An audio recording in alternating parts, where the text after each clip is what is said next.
are the one, the world elite podcast. Take you to a level like, oh my God.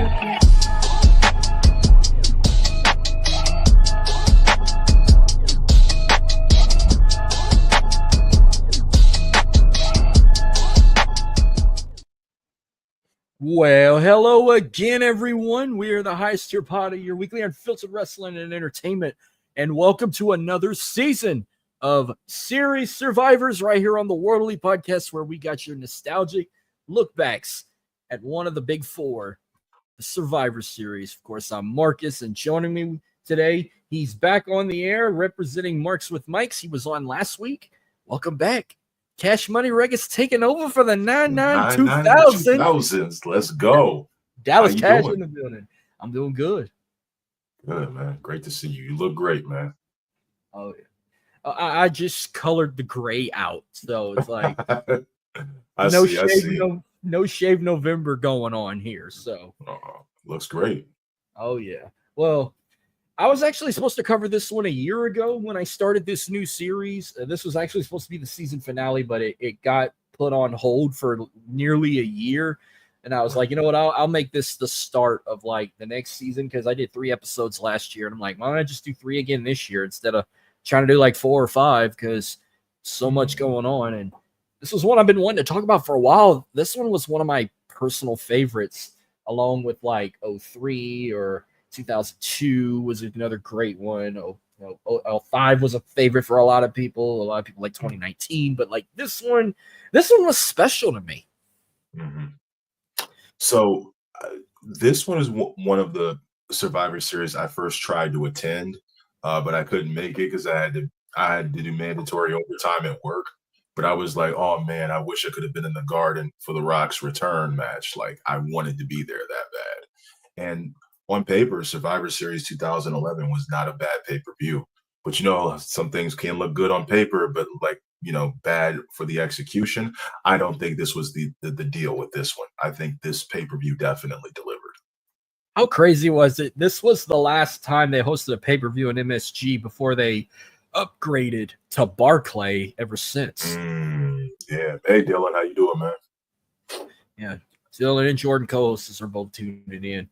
It's like, I get it. Like, you want to try fresh and new stuff, but it's like, you got to go back to MSG every so often. They haven't went back since that night, since Barclay got built, and they've been going there anytime they want to say, oh, we're in New York.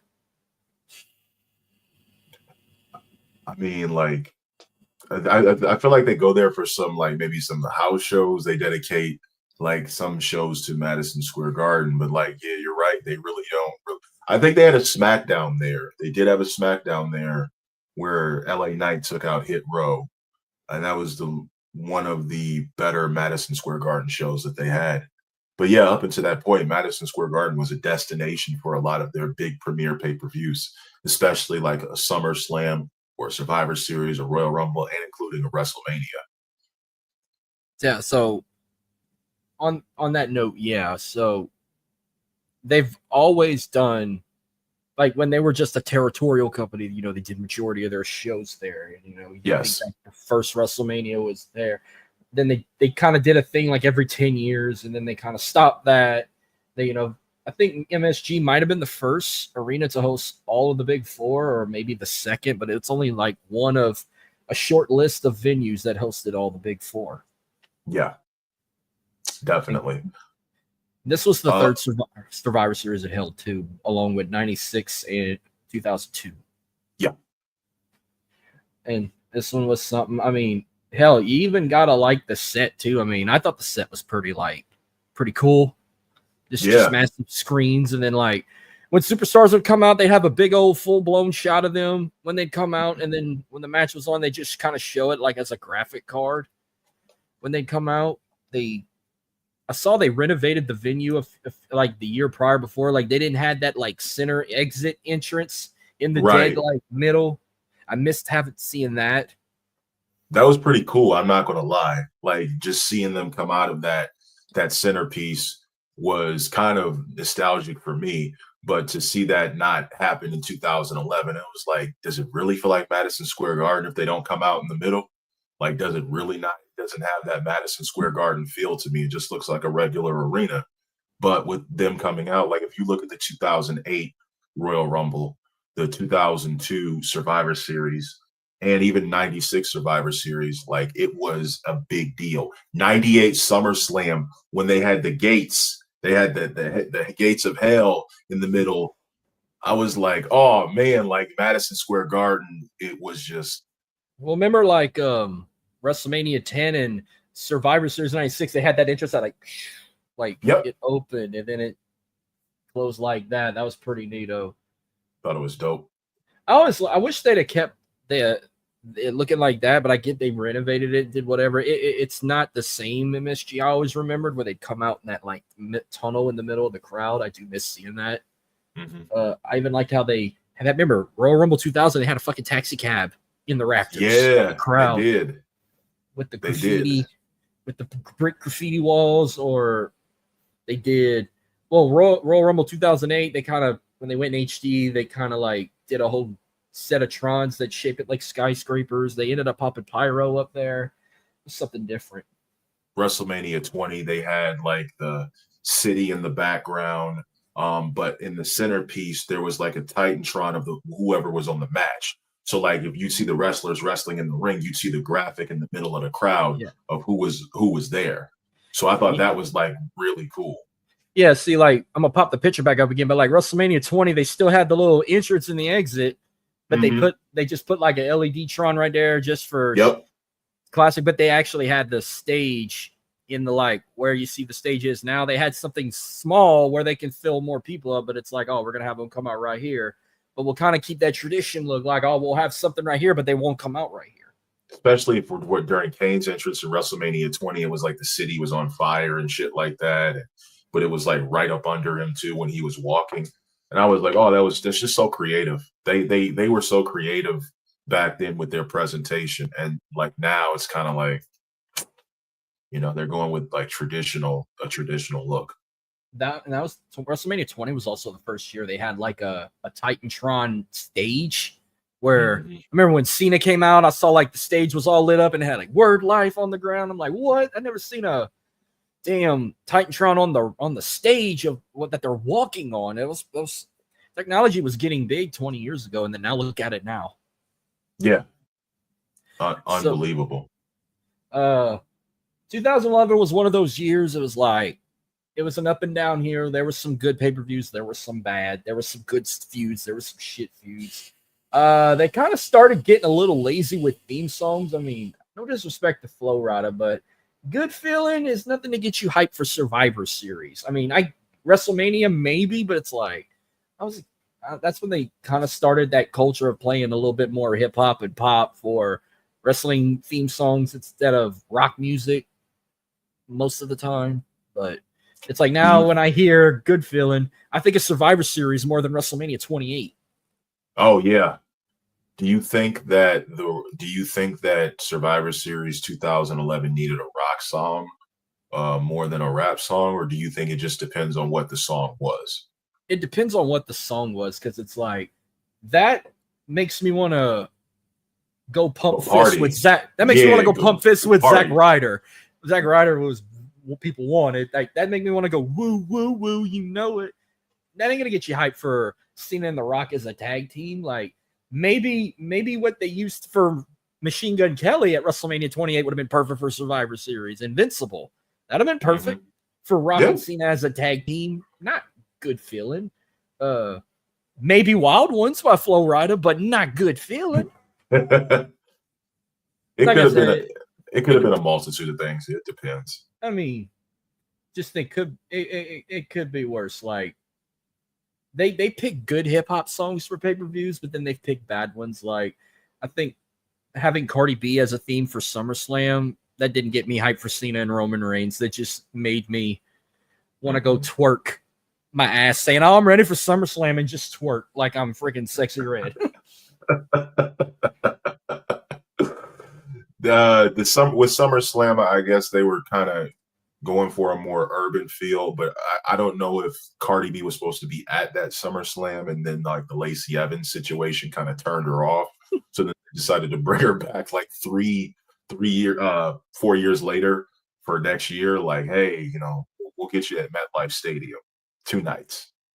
I remember after that night, I said, watch. I said, next they're going to have body, yada, yada, yada, yada, yada, yada for a wrestling theme song. Megan Thee Stallion. And look what we got now. Oh, yeah. So, but, and this was also, social media started getting bigger. Like, hot. Yes. Twitter. I remember I first made my Twitter account back in 2009. Like, the same here. Twitter I still have today, but it's like I didn't really know much about it. I was more of a Facebook. Facebook was a lot bigger in the time. I think it's because of The Rock.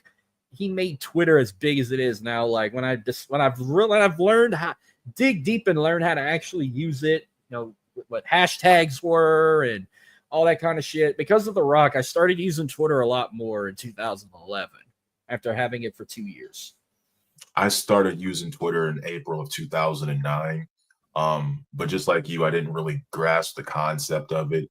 But when I heard the word hashtag, I was like, what's a hashtag? It's like, oh, when it's like a topic that's trending on Twitter or social media. So I'm like, all right, let me find out. I'm like, you mean the pound symbol? I still call it. Yeah, the number pound. Like the pound symbol? No, it's the hashtag. Oh, and that's when I'm like, oh God, we're transitioning, and it's still the pound symbol. I don't care. Yeah, I put that for like a number, like, oh, I'm number 7, and then they're like, oh, hashtag 7. Like, no, I'm number 7 or 14 or 18. Like hashtag 14. No, we've used it for numbers. We just called it the pound sign. And then that's when this was also the first pay-per-view they started putting their Twitter handles under their names, and I'm like. That's when Twitter just kind of blew up. And I'm like, okay. I remember when I saw like the commentary team, Michael Cole, Jerry the King Lawler, and Booker T. I remember Booker T at Booker T 5X or I don't even know if Michael Cole or King still got the real Twitter names, but I remember that was Booker T's. Michael Cole was like at Michael Cole. And then Jerry Lawler was like, I think at Jerry Lawler. Yeah. They all just put regular names, and then Booker T was like, at Booker T 5X. And I'm like, what's this? And they're like, oh, that's their Twitter handles. And then that night, every wrestler that had a Twitter page, if I saw their Twitter handle at the bottom, I immediately followed that wrestler that night. Like, I used to follow damn near the whole roster until I started cutting back. And Twitter was back then, Twitter was like, I won't say dangerous as it is now, but it gave fans like access to say whatever they wanted to whatever wrestler. And sometimes fans would like literally cream themselves if they got a response back or a like or a retweet. It was simpler times back then. Now people just post their terrible, shitty fucking opinions, and here we are. Like with Twitter now versus back then, it was people actually had opinions that made sense. People actually had discussions and were excited about the direction that the company was going back in 2011. And there were some ups and there were some downs. I think the biggest down of 2011, if I want to be completely honest, was probably WrestleMania 27. Mm-hmm. That was a shitty WrestleMania. I agree. That is one of my top 5 worst WrestleManias I ever saw. Top 5 worst WrestleManias. And I think the worst WrestleMania is probably 9, with 11 at a close second. I'd say like 9, 11, 27, 2000, and stuck between 2 or 4. No, Pandemic Mania. There you go. Pandemic Mania, yeah. If you did a top 10, I'd throw 2 and 4 in there, and then I'd find 2000 would go in there, and I'd throw 7 in there as well. 7, yeah, that was a big fucking letdown. They wanted to do it in a stadium, but after the Sergeant Slaughter's gimmick, and then they were in a war. That WrestleMania could have like really cost the company a lot more than it did. Sorry to interrupt. One more thing I loved about Twitter back then, it's like if I missed Raw or SmackDown or pay-per-view, I'd go back and look at the highlights on Twitter. What I hate about Twitter still today, spoilers. Yeah, definitely.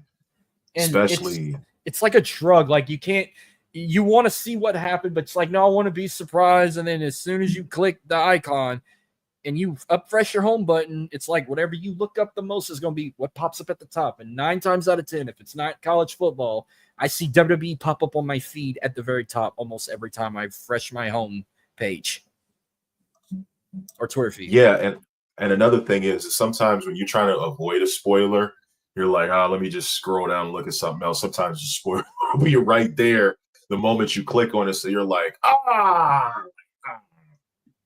like, come on. Also turning notifications off helps too. Oh, yeah. Especially when you have the WWE app. Like when I had the WWE app, that's what I mainly use 9 times out of 10. But it's like after the whole fucking Peacock issue, going to Peacock and dropping the WWE app, I kind of just deleted it because the network was off of it. I just turned my notifications off for that too. I would get notifications out the ass, and I was like, why is this information? I already know all of this stuff. But the network back then, when I first got the network, I was probably the most excited out of I'd say probably anybody, because it just gave me the opportunity to go back and relive pay-per-views that I never got to watch at all. Like I didn't want to buy the DVDs for them.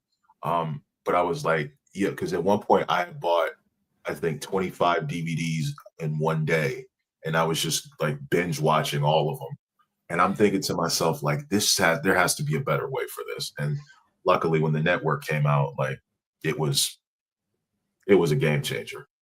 Oh, when I had the network, I thought I was the most unstoppable person in the planet because it's like, oh, I got the power of this. I got the power in my hands on this phone or on my Xbox or whatever. Like I can watch all that. And in the last 10 years, I've watched countless hours of damn near everything. Do you remember WWF 24/7 on demand? Do you remember that? When it was a cable service? I didn't have it, but yes, I remembered it. Dude, that one, it was pretty cool. Like I had it for about a couple of months. But they didn't offer everything that I wanted because I wanted stuff that they didn't really have back then. And when the network came out, I was like, hey, I want to go back and I want to watch Hardcore Heaven 2000. I want to go back and I want to watch Guilty as Charged 98, Slamboree 97, I believe, Super Brawl 8. Like I wanted to go back and watch like all these pay-per-views that I didn't get a chance to watch as a kid. And it was just like, man, I think I had made some popcorn. I ran out of popcorn. I had like 5 boxes of popcorn and ran out like the following week because I was just popcorn, cutting pieces of bacon and putting it in the popcorn, just eating bacon popcorn all night, watching wrestling with a Sprite and a water on the side. Nice. All right, my bad, bro. Let's get okay. So the show just kicked off in an unusual way. You're thinking, oh, it's in Madison Square Garden. It's going to be a hot start. No, we get it starting off with, at the time, the executive vice president of talent relations and the general manager of Raw, John Laurinaitis, welcoming everyone to the show. And he's like, I haven't been in Madison Square Garden in 10 years.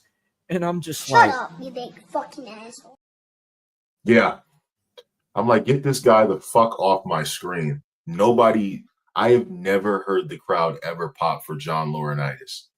Like, no. gun to your head, name 5 times the crowd popped for John Laurinaitis. You'd be dead. Not even as Johnny Ace when he was in that tag team either. Oh. I guarantee you, just on a PG level, there was somebody in the crowd. Oh, brother, this guy stinks! Legitimately, dude. He reeked badly. Well, we'll kick off the show. We get Dolph Ziggler versus John Morrison for the United States Championship, and Dolph Ziggler was pulling double duty. This is his first match. This was his actual assigned match of the night. At first, he was supposed to fight Zack Ryder. And speaking of Zack Ryder, go back to the pay-per-view prior. They had a match at Vengeance. Shockingly, in October, they had that pay-per-view. Ziggler defeated Ryder to retain, but also Zack Ryder was kind of a big inspiration on social media himself. he had that internet championship, his Mhm. little YouTube channel that just got him so over. I'm talking about he was about as over as LA Knight is today. Mhm. The We Want Ryder chants every week, and it's like I had to get on YouTube and check out what this guy was doing, and he was just like blogs and just him and just being a nerd, doing podcasts or interviewing celebrities and all that, and he just got so over.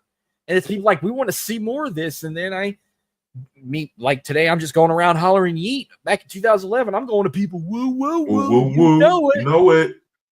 Or calling people my broskies. He was a big deal back then, man, and that's kind of sad because he was particularly a fan. His gimmick was like a fan living his dream, which a lot of people can resonate with because he looked like the average wrestling fan. If you put him in a crowd, you wouldn't be able to tell the difference if that guy was a wrestler or not. But Zack Ryder really had something special that WWE kind of ruined. But even in Madison Square Garden, when Ziggler and Morrison were wrestling, which was a great match, and Dolph is like so good. He's just absolutely so good at what he does. And the crowd was chanting for Ryder. The crowd was chanting, "We want Ryder, we want Ryder." And they were chanting boring during the match. yeah, and I'm like, come on. But knowing what we know now, back then it was much different. But Dolph Ziggler was finally starting to hit his stride. He wasn't off his game or anything like that. It was a great match. Dolph, he started expanding more with his moveset, started pulling out suplexes that he doesn't use now or didn't use during the later years of his career. Honestly, like, it was a good match. And Morrison is exciting as always, but really, they were there for Zack Ryder. And when Zack showed up at the end, like, it got a huge pop. People were there to see Zack Ryder, believe it or not. Oh yeah, and they were chanting. Was the match obviously that bad that they were chanting boring? And then Vicky Guerrero with screaming and hollering, booing, and then of course they were one point. Then the crowd turns over. They're cheering for Dolph while booing Morrison, and I'm like, you were just booing him, and now you just switch sides that quick. It wasn't the first time that they had done it that night too.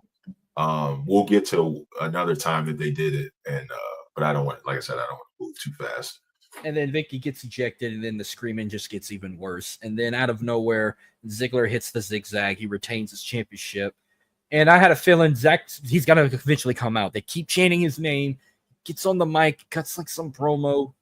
And then out of nowhere, you hear, I'm telling you, I could barely hear the theme song. The crowd was that loud when he sprinted to the ring, and you heard, woo, woo, woo.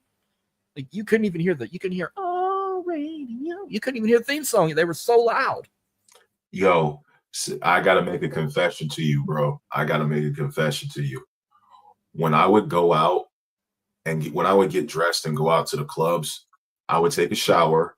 I would put Zack Ryder's music on as I'm in the mirror getting dressed. I kid you not. I did this every Nice. time I went out, and I'm like, oh, I'm going to get lucky tonight. And for some reason, that was like my lucky song. Like every night, it was like, yo, all right, what we doing this weekend? And I would go out by myself, so I wouldn't go out with nobody.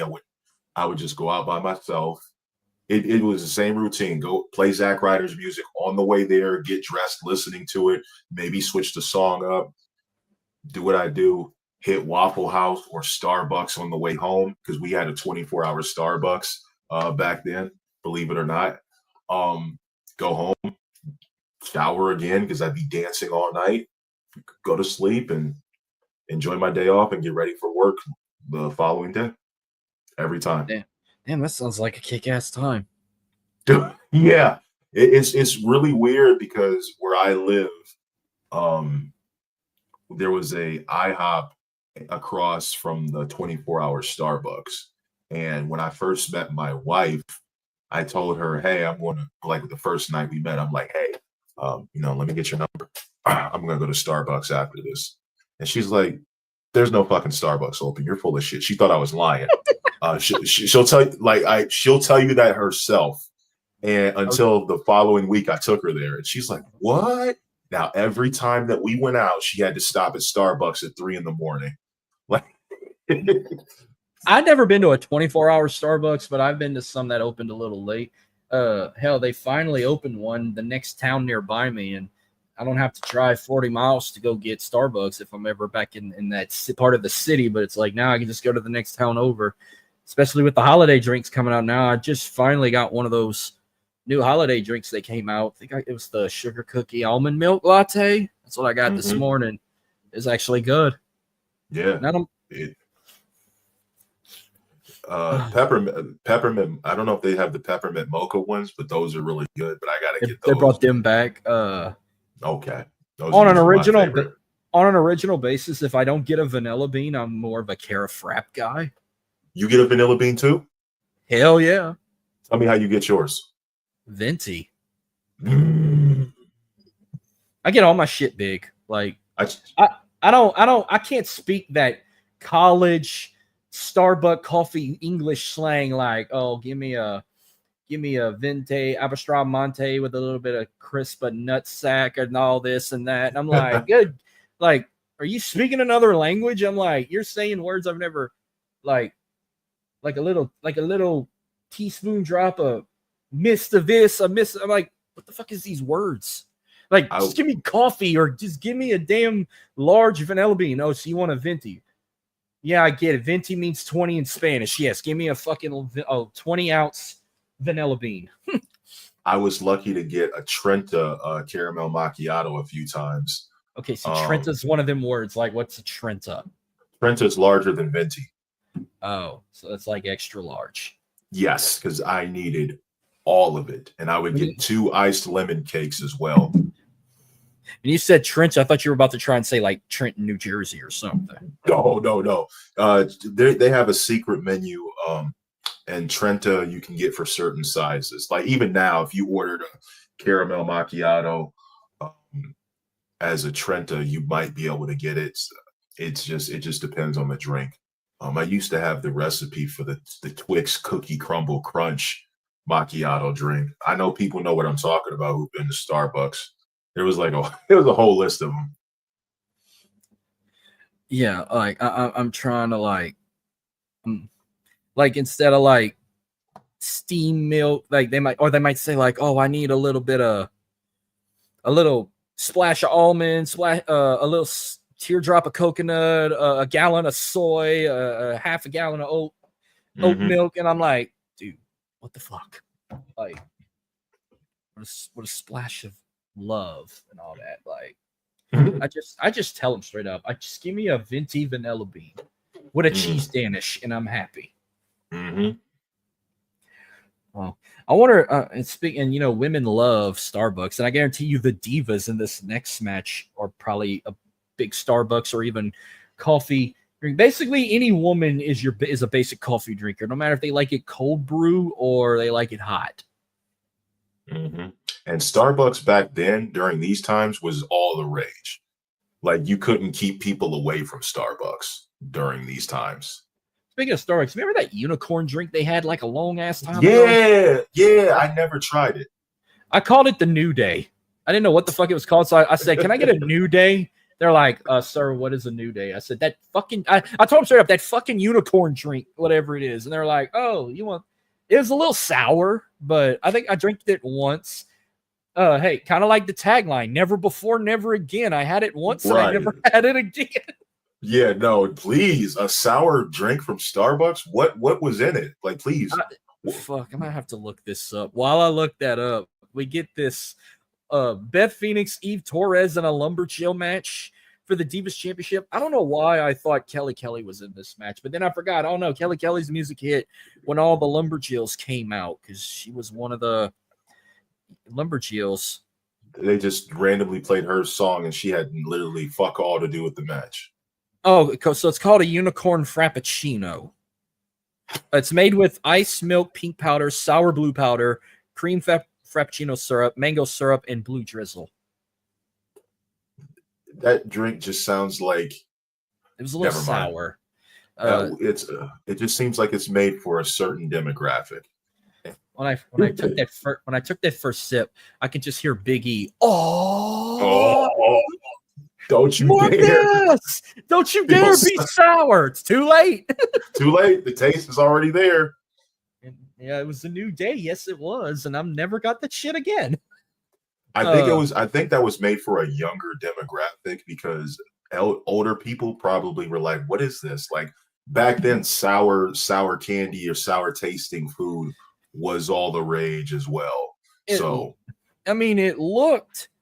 looked good. I mean, it was pinkish looking with a little bit of purple and blue in it, but it's like when you took that first sip, I'm like, oh my God, it's sour.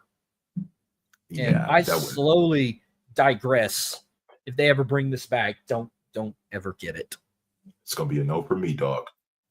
So they had this Lumberjill match. By the way, the Lumberjills consisted of AJ, Oksana, Alicia Fox, the Bella Twins, Caitlyn, Kelly, Maxine, Natalia, Rosa Mendez, and Tamina. They were the Lumberjills. And only like 2 of them are still currently in the company, maybe. I'm Natalia and Tamina. Tamina, unless Tamina got released. I don't think I don't know what happened with Tamina. I don't think she got released. I don't know either. I just not sure. The rest are either retired in the Hall of Fame. I don't think any of them are in AEW right now. No. Even the participants, like Beth Phoenix is a Hall of Famer. Eve Torres, she ain't nowhere. Dylan said Tamina retired. When did she retire? I don't remember her retiring. No, I mean this in no disrespect because I like Tamina, but I don't even remember WWE like mentioning it or anything. I didn't even think it was news. Did she like quietly retire? Because I'm usually on social media a lot when I'm busy at work. Like there's downtime, I'm usually on Twitter. I didn't hear or see nothing about this. Nobody made no post. Was she that forgettable? Because I don't think she was. She at least got a championship. Yeah, she won a women's tag title with Natalia. I remember that. And then they kind of just not gave 2 shits about her when they had her go chase after the 24/7 championship, and she won it quite a bit. Like 9 times she won that title. So she pinned R-Truth 9 times, or maybe half the time. I don't even want to go look at that long list of times that belt changed hands. That was a big disgrace to Crash Holly's legacy of the 24/7 rule, but yeah, there was. And back then, and I'm not gonna be disrespectful to women either, but it's just back then no one really cared about women's matches. They just used them as piss breaks or as eye candy, or go run a session, get a beer, or get popcorn or food, or get merch. Like back then, they used Divas matches. I call it because that's what they were called back in the day. You'd be lucky if you get more than 5 minutes in the ring. This one was Divas match. 4.5 minutes. 4:35. Yeah, but this one wasn't even 5 minutes. It is what it is, because this was during a time where women's wrestling was kind of like you said, it was an afterthought, a piss break. And I'll give you an example of when it was at its lowest point. I think 2014 was when it was like legitimately at its lowest point, in my opinion. Oh, because right when the Total Divas kind of went on the air. Yeah, and here's an example. We all remember WrestleMania 30 for many different things, but the main thing that everybody remembers from WrestleMania 30 was when the streak ended. Can you guess what match went on right after The Undertaker had just lost? The Vicky Guerrero Invitational. And you could literally hear a rat piss on cotton. Like I was at WrestleMania 30. Like we were just like, oh my God, did that just happen? Dylan was there. He can even say in the comments, we heard crickets. Like was that supposed to happen? Like, we thought something happened to the Undertaker. Like, wow, he just fucking lost. Like, I thought he was gonna retire with an undefeated streak at Mania. It's like, now is he gonna be gone forever? Because it's like Undertaker was just mainly as a part of WrestleMania just to have a win and see who could take down his streak. And it's like his career kind of just went downhill. We knew it was coming, but it's like, holy shit, like that just happened. Brock, it was still shocking when it had to had. be Brock. Do you think that, knowing what you know now, that it should have been Brock back then? Who would you have picked? I remember they wanted Kurt Angle to do it, but they ended up doing that match at No Way Out, and they were supposed of how good that match was. We were supposed to get that at WrestleMania 22, but then they changed everything around when Eddie died, and they changed all the plans. They were like, okay, we're gonna have Ray go after the belt. We're gonna do Taker and Kurt at No Way Out instead of WrestleMania. Maybe. Okay, so Dylan's got a lot to pop up. He said it was one of the craziest moments he witnessed. And he said Bray Wyatt should have ended it. I thought maybe Roman was a good option. Roman would have been my pick. Because it didn't do shit for Roman when he won. It's like, oh, you just took a back seat to beating the Undertaker. Y'all the only two guys to do it. Or he took Rhodes' shotgun in Brock's car to Suplex City of ending that streak. Should have been Bray, yes. But I think with the Johns. But if they would have had Bray beat John Cena at that WrestleMania, and instead, like, Taker would have went over Brock, and then Bray would have beat Taker at the following WrestleMania, it would have done a lot more for Bray. That was another letdown too. Was Cena beating Bray Wyatt? That was another letdown. Oh my god! Don't even get me started on that. I still to this day, there's like many different things that WWE has pissed me off with. That's like a top 5 match that I will never get over. Yeah. Well, we definitely got over how quick this one went. Beth Phoenix retained her title, hitting a glam slam from the top rope. And then we immediately go backstage, CM Punk getting prepared for his big title match. Well, then out of nowhere, here comes David Otunga, who was I could call the second Harvard Law graduate, maybe the only Harvard Law graduate in WWE, but he was the second Harvard graduate of WWE behind Chris Nowinski. Chris Nowinski, yep. Who's doing a fantastic job too. Yeah, Chris Nowinski's in like something with brains, or I don't know what's his major. Well, he was like responsible for like what happened with like the research for CTE, which kind of took off, and he was kind of spearheading that research. And I forget the name of the project that he did, but like he was very instrumental in. I know he examined Chris Benoit's brain. Yep. But David Otunga, who's a wrestler, he's an actor, he's a lawyer, the only Harvard Law graduate, which he can have that title. I remember he come walking in there with his little tumbler, probably, I don't know if it was coffee or whatever. And then Punk looking at him like, who the fuck is this asshole? And he comes out and he's like, I'm here to like, I don't know if he gave him like a subpoena or something, but he's like, I'm here to like serve you. You've been charged with assault and battery and intentional infliction of emotional distress to John Laurinaitis, because he attacked John Laurinaitis on Raw one night. And then Punk called him a loudmouth dork getting what he deserved, talking about Laurinaitis. Yeah, man, nobody was PG all of a sudden. Nobody liked John Laurinaitis. Punk did not to any degree. Like, I mean, I don't know if they were trying to like go the same route as Austin McMahon, but it was like far fetched being anywhere close to Austin McMahon.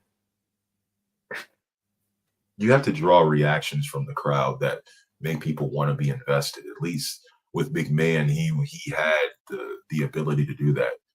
John Laurinaitis just sounded like he had marbles stuck in his throat and just horrible, loud suits. Yeah. Then out of nowhere, if you can recognize tattoos, the next probably the only promo we got on the whole show, and it was the best promo we can get. It's The Rock, that cameraman zooming in on that big ass half Samoan sleeve he got back in 2003. and he's like bringing up, he keeps repeating Madison Square Garden, getting the crowd hyped up, and he's talking about how Madison Square Garden is such an amazing place, especially for The Rock, and bringing up flashbacks saying how in 1977 he was sitting in the front row watching his grandfather, IGP Maivia, challenge superstar Billy Graham for the WWF title. Or when he was 12 years old, he was hanging out with Andre the Giant, and he had to repeat it twice to get a big pop for that. Then he said also it was right here in 1996 at this event, Survivor Series. I made my debut at 24 years old with the worst haircut you can ask for. And I'm like, oh, you ain't lying.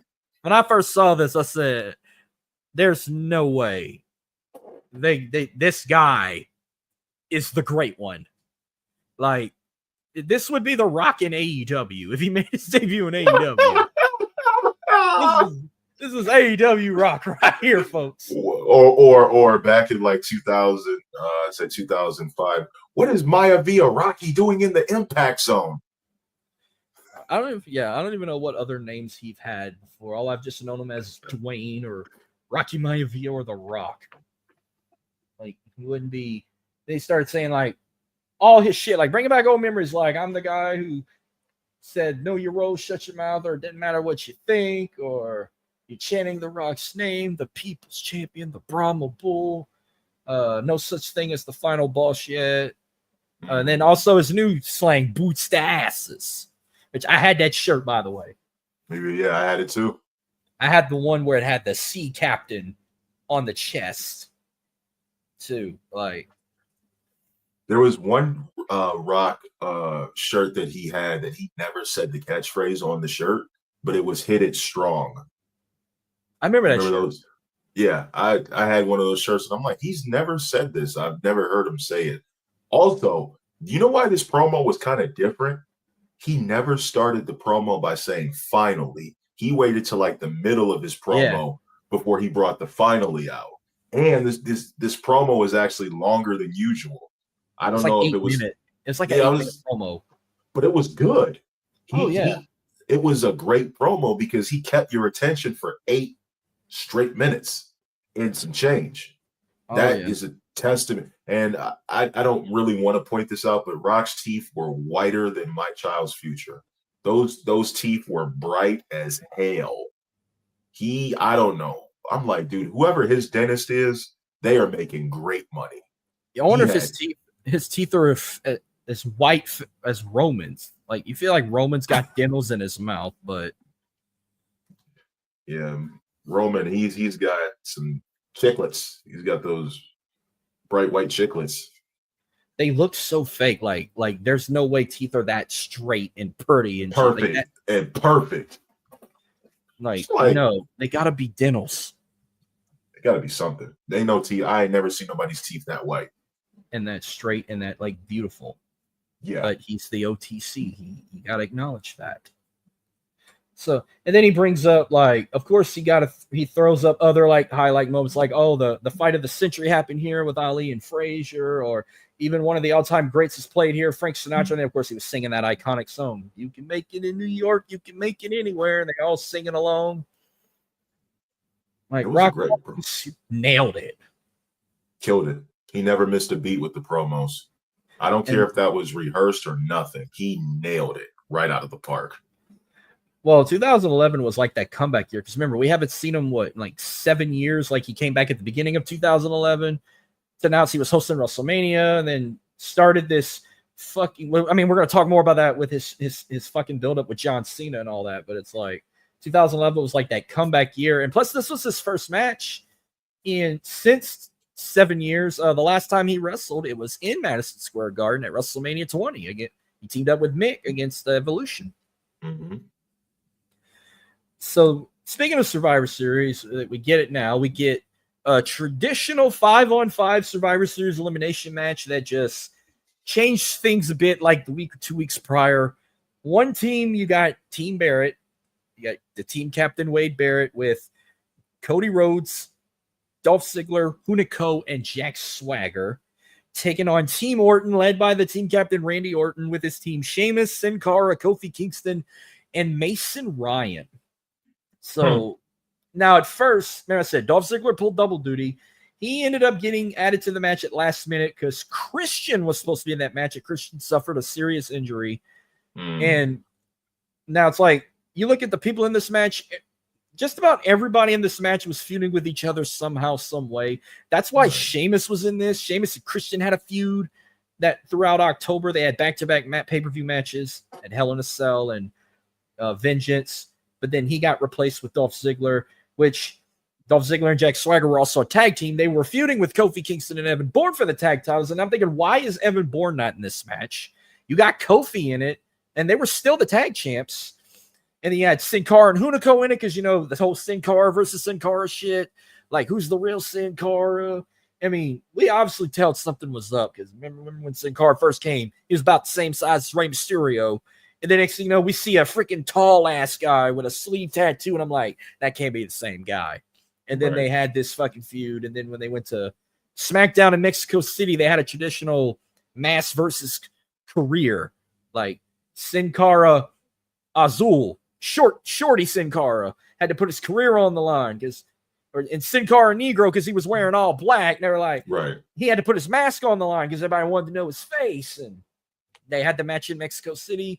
Sin Cara Azul won, which, by the way, I was at that match in Hell in a Cell. When I went back and watched the commentary, it's like they kept changing it. Oh, Sin Cara won, Sin Cara 2. Like, and they were like, wait, who's Sin Cara won? Oh, Sin Cara, the short one. And then they were like arguing, and then all of a sudden they were like, fuck it, let's speak Spanish. That's Sin Cara Azul. Azul means blue. Sin Cara Negro. Negro means black in Spanish. They were going by their colors. I'm like, okay, now you're making it a digressive disgrace to call them by their actual names, and you're going to say their colors in Spanish. It's like Michael Cole and, what was it, Jerry Lawler? They were just already, I felt like we're about to have another feud with them too. Again. 2011. I don't want to talk about that feud. Oh my God. Yeah, let's not. We'll just skip past that. But unfortunately, though, with Dolph Ziggler was the first one eliminated, there was a unfortunate injury that was sustained in this match.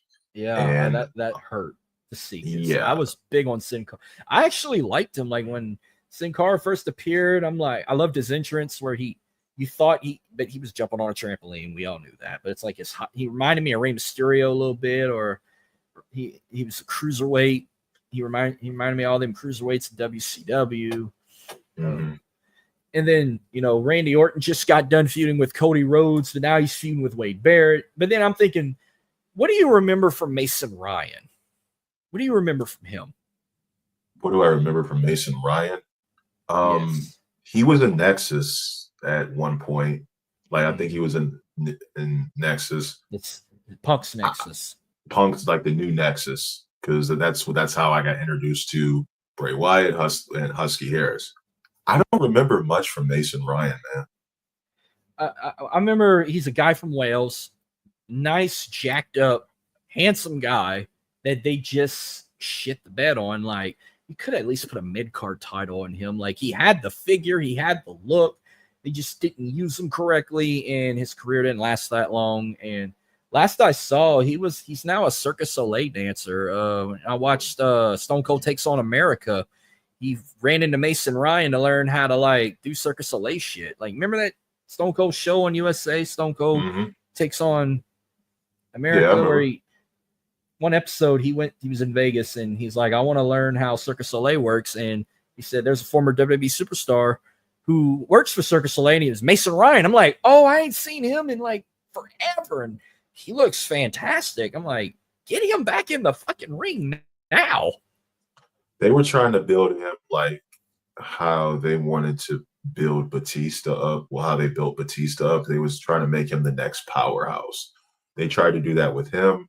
They tried to do that with Ezekiel Jackson. At one point, they tried to do that with Wade Barrett. And even when they had the core, like, it just went, it just went nowhere, man. And they really didn't get their powerhouse till like much later down the line. By the way, that theme song, End of Days, sounded better as a rock version when it was Wade Barrett's theme. Yep. And Wade Barrett with long hair, clean shave. Like, he looked so young. super villainy. He looked like one Super of those. Yeah. Yeah, you give him a cat, he'll be like the most evilest villain in WWE. He was a Star Wars villain in wrestling trunks. I'm telling you. Darth Barrett. There you go. Darth Barrett. Yeah. Yeah. Like even with that definitely. like trench coat that he would just wear over his shoulders, where he lift up like that. Like he didn't even have his arms in the sleeves. He just wore it like a cape. Like just give him a fucking cape. I mean, dress him like Dracula if you got to. I mean, but every time I heard "End of Days," like I love that theme, and my favorite version of Cody Rhodes, dashing Cody Rhodes. You want to know something funny about this version of Cody Rhodes? So this was kind of a pro Cody Rhodes crowd for maybe about 3 minutes before they turned on him. This was another person they were chanting Cody right after he had pinned Mason Ryan.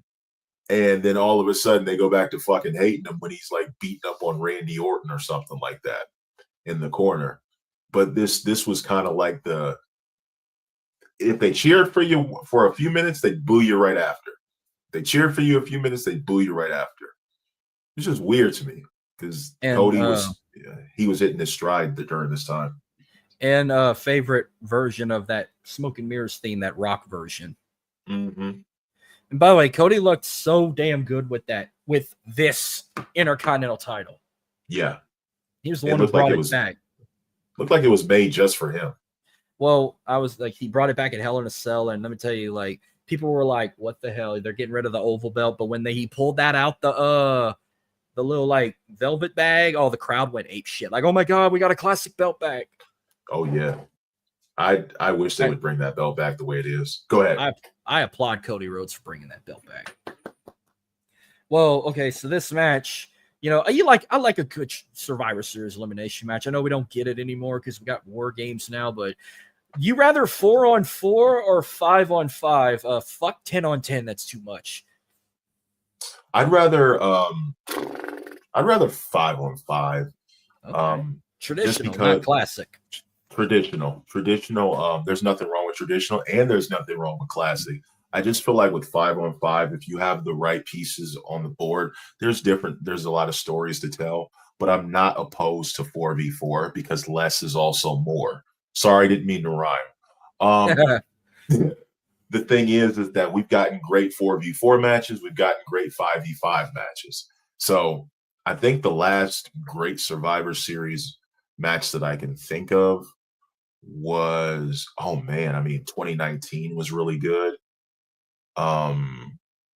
2016 with the SmackDown versus Raw. That was really good. One of the better ones. My all-time favorite was Team Bischoff versus Team Austin in 2003.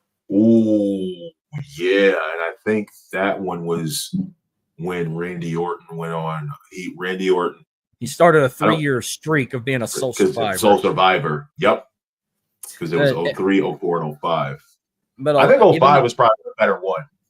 That was the best one ever that the bad team won. But a lot of people also say the 05 one was very good too. But I was like, it was very good, but I'm not saying it's the best because we were supposed to have Eddie in that match before he died, and Bobby Lashley took his place.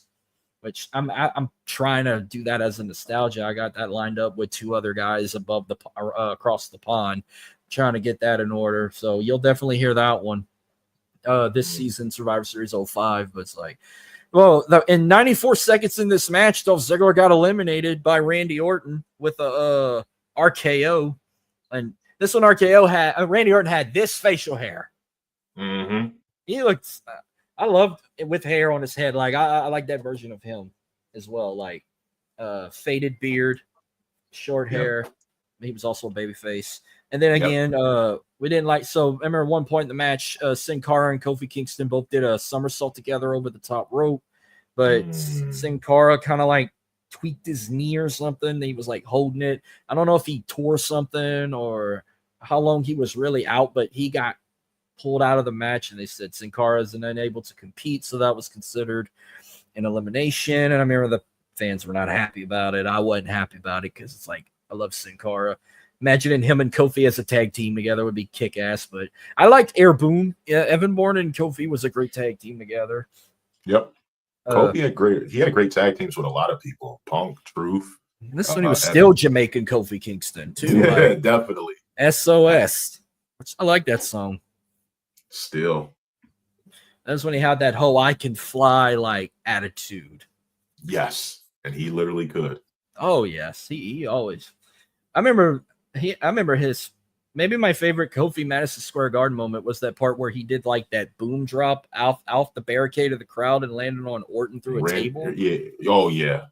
That was his Madison Square Garden moment, and he ate that up. He took full control of that whole moment. That's like that's got to be like top 5 Kofi Kingston moments of all time. And I hate to bring this one up, but I got to put Royal Rumble 2012 in there too. Oh, the handstand walk. Yeah. Yeah.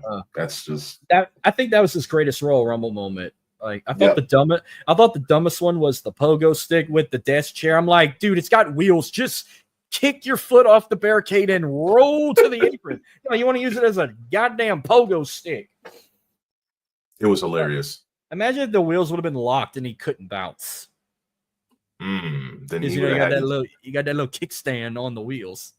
He would have probably had to do what he did at the 2014 Royal Rumble and just like jump off. I don't know what was dumber, that or the Rosebuds like surfing him around the ring apron back to the apron.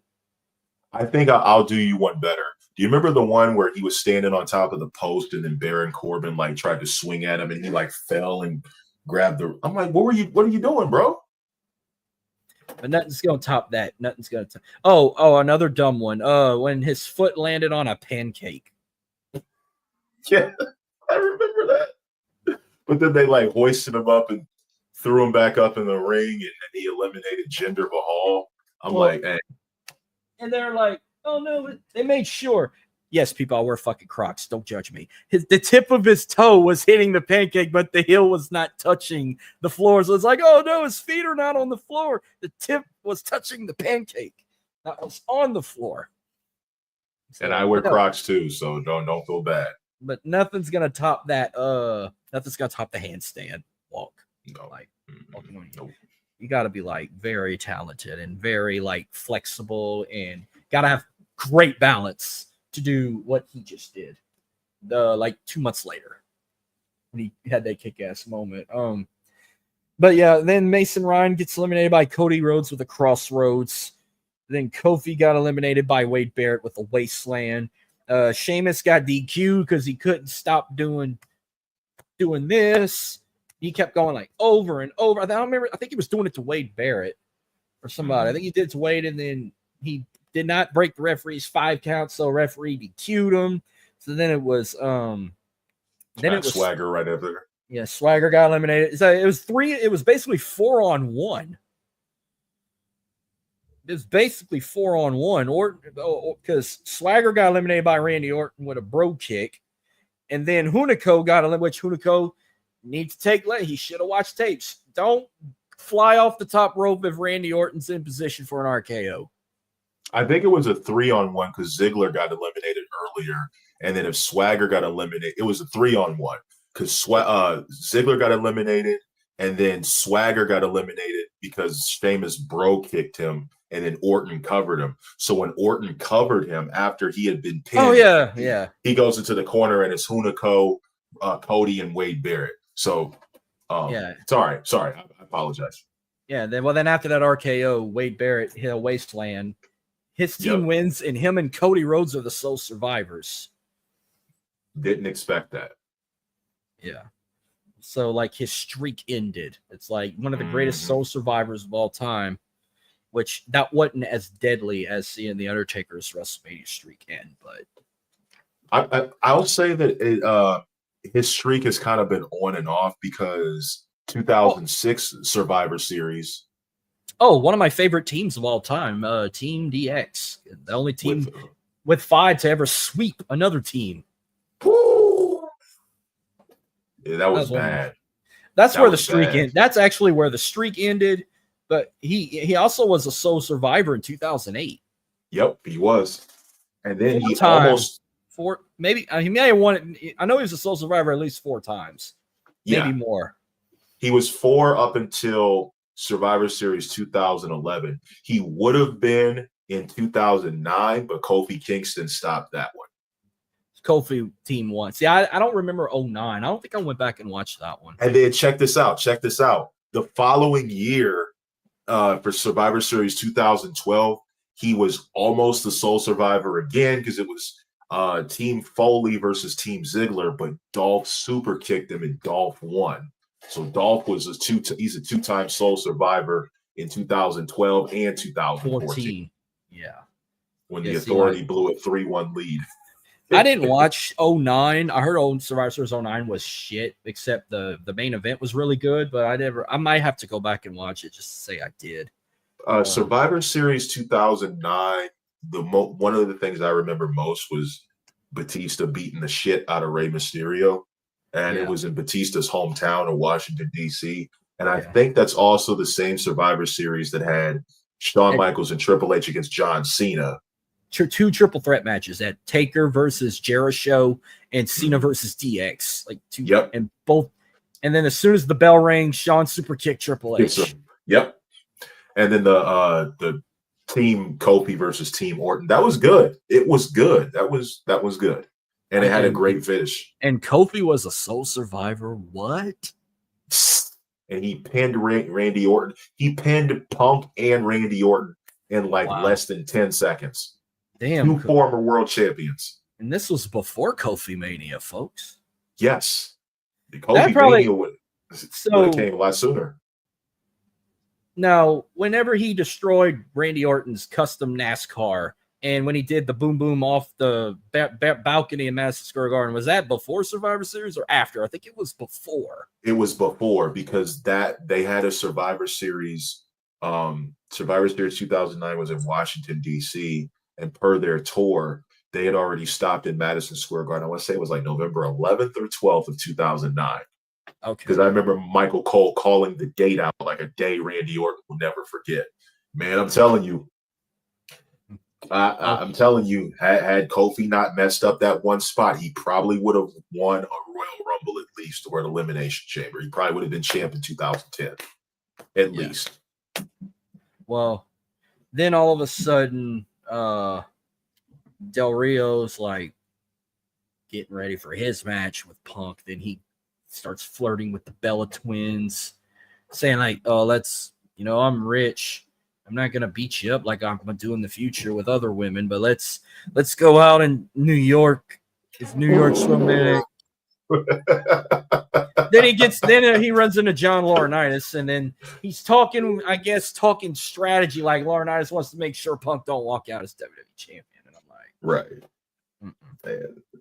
Well, while they do all that, before they get ready for this next match, to make sure what happened last time they crossed paths didn't happen again, they made sure the ring was secured. And I remember they were like adding like extra like metal bars to hold it up, because we get Mark Henry versus The Big Show for the World Heavyweight Championship. If you guys don't remember the pay-per-view prior at Vengeance, they had a match. The match ended in a no contest because, like Brock did in 03, Mark Henry superplexed The Big Show from the top, and the whole ring imploded when they had another match to go. Biggest fucking mistake that would be made. They should have had them two motherfuckers main event if you were going to have the ring implode. Because that last man standing match Cena had with Del Rio, that was the most uncomfortable, most dangerous match I've ever saw. Like, the ring was not even level. There was no ropes to Irish whip. Like, it was not safe to land on, so they mainly dragged it all around the arena to make it look like a false count anywhere. But that was WWE's fucking mistake right there. Not letting them comes out, but... I mean, if they knew that the ring was going to break, like Cena and Del Rio could have been seriously hurt. Could have been seriously hurt. And that match should have closed the show, because there would have been suspense, drama, and uncertainty. And then think about that. The ring breaks, and then all of a sudden they go off the air. And you're just like, oh, what the that'd have been a good ending. Yeah, that'd have been a good ending. Would have been a good ending. So here's a funny story. I didn't watch that pay-per-view live because this is back in 2011. This is back when the Saints were fucking hot as shit. We had a Sunday night football game, a Super Bowl rematch with the Colts.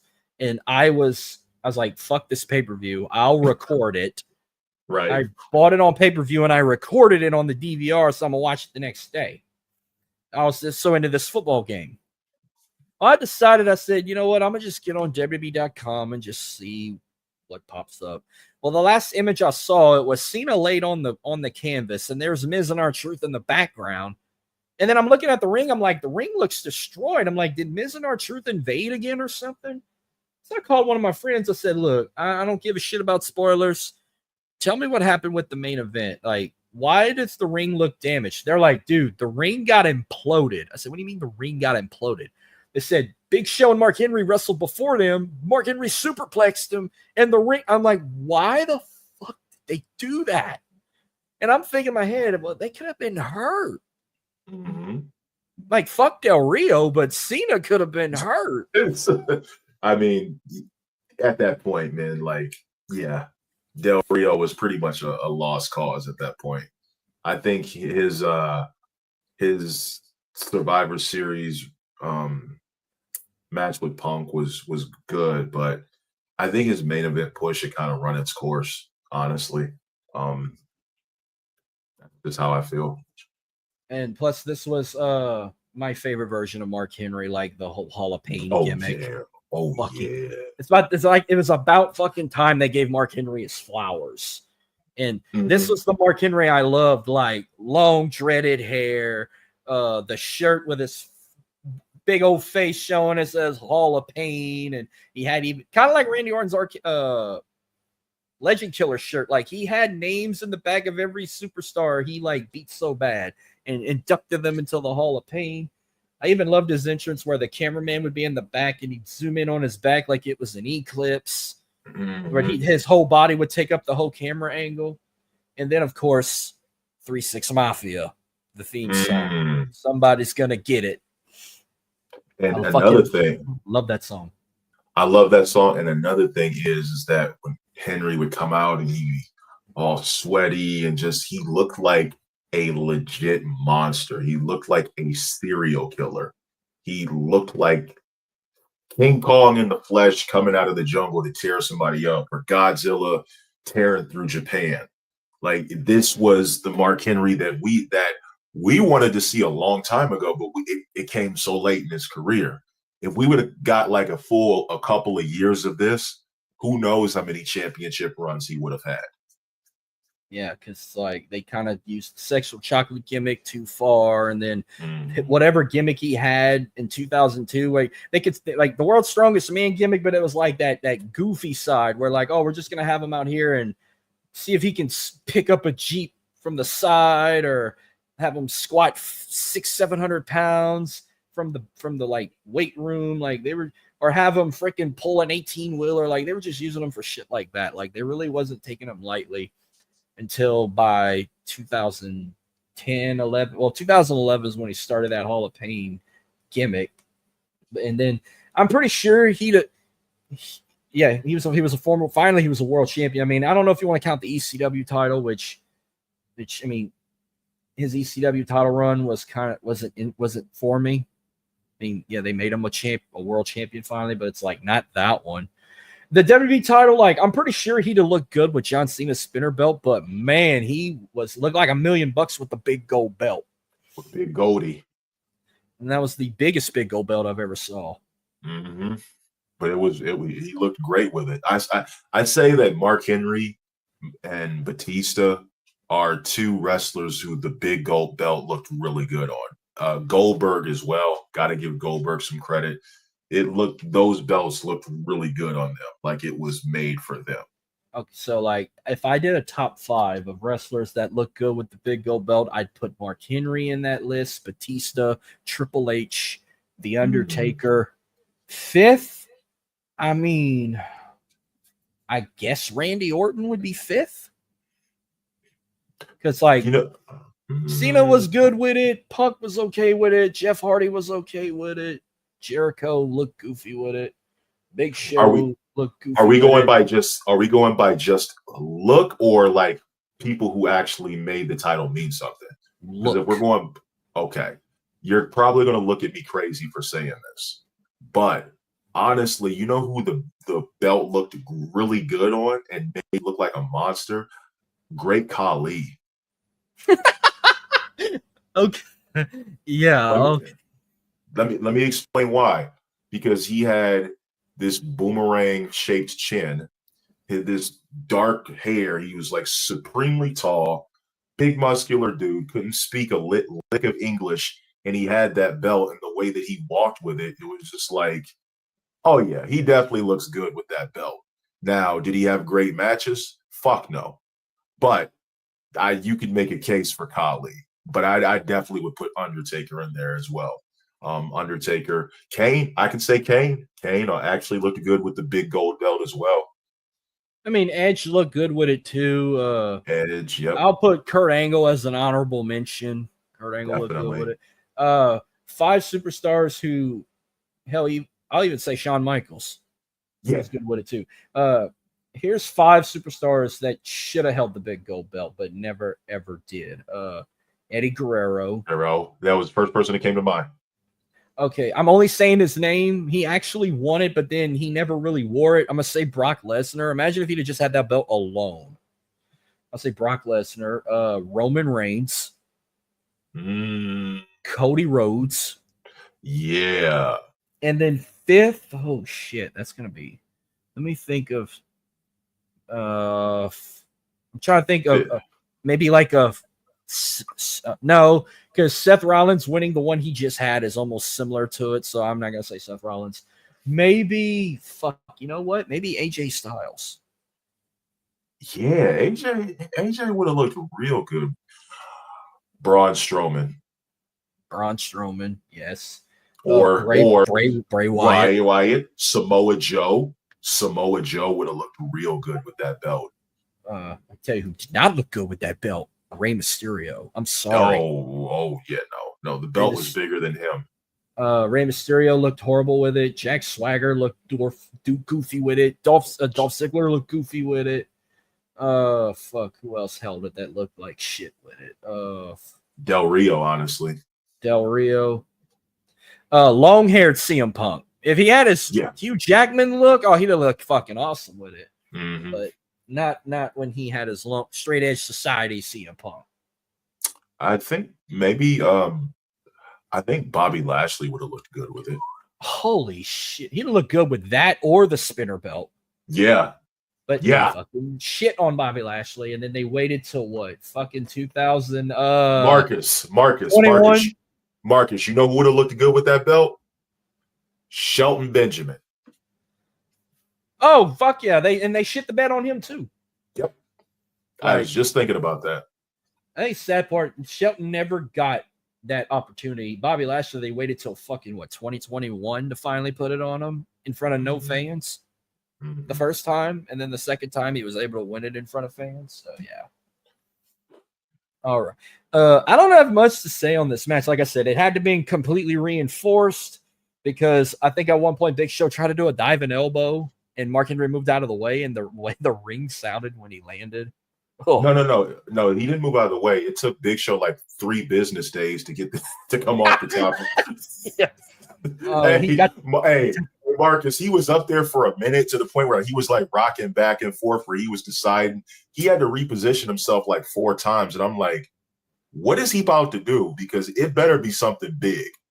Because at this point, like Mark Henry could have taken a nap, had a coffee and dinner before Big Show got that elbow off.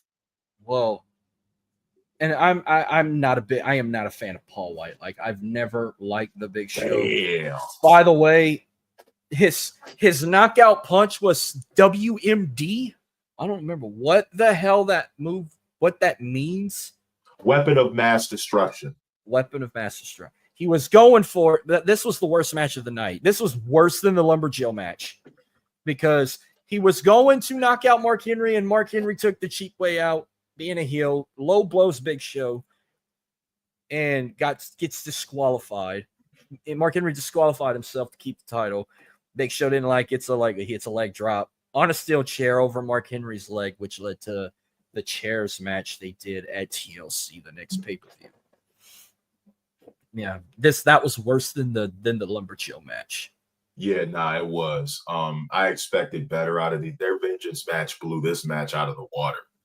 They probably Yeah. should have saved. They probably should have saved what they did at Vengeance for Survivor Series because there was a lot of hype around this match and it failed to deliver. And then Wade Barrett is being interviewed by Matt Stryker about his victory in the Survivor Series, and he gets interrupted by Austin Truth, which, I mean, I'm not going to lie. I was once a Miz fan, like back in 2009, 2010, when he won, especially when he dropped that freaking Create a Wrestler theme song he had, and then he had I'm Came to Play My Downstate. Then he started the Hello, I'm Awesome shit, and then won Money in the Bank. He was U.S. champion, won Money in the Bank, WWE champion. Like I was fucking big on the Miz, and it was crazy to say. And then R-Truth's just a national treasure. I would love when the crowd chant "What?" and he like, "Don't want me." It's so funny, and they're talking strategy about Rock and Cena for later that night. So, what else happened? Like I don't remember what they really talked about. I just remember they kept chanting "What?" and R-Truth was like, "Don't want me." I guess they were talking. think maybe strategy or like them taking control or taking over their career. I wasn't sure. I was kind of like tuned out. With a guy like how Miz is, I'm shocked no team like the Yankees or the Giants or the Jets or the Rangers were shit talked in New York, especially the Yankees. Mm. Because Miz is that type of guy to like to bring up a sports team that sucks to piss the crowd off because Miz has done it before.